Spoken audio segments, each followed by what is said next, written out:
হেবা দিলে পরে কি বাতিল করা যায়? জীবনের বড় ভুল জানুন। আপনি কি জানেন অনেকে জীবিত অবস্থায় জমি হেবা করে দেন, কিন্তু পরে আফসোস করেন। আজকে জানবো হেবা দিলে সেটা কি ফেরত নেওয়া যায়।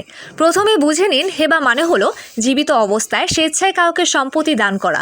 ইসলামী আইনে এটা সম্পূর্ণ বৈধ। কিন্তু সমস্যা কোথায় জানেন?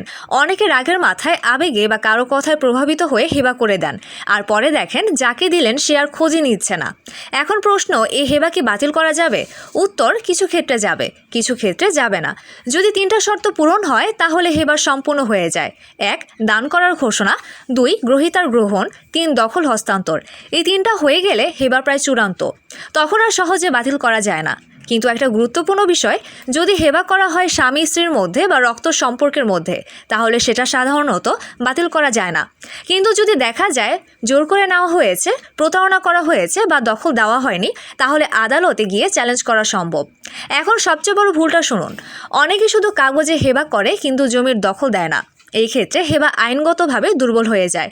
তাই হেবা করার আগে 3টা কাজ অবশ্যই করবেন। লিখিত দলিল করবেন, সাক্ষী রাখবেন, দখল বুঝিয়ে দিবেন। হেবা একটা শক্তিশালী আইনি কাজ। এটা ভুল করলে সারা জীবনের ক্ষতি।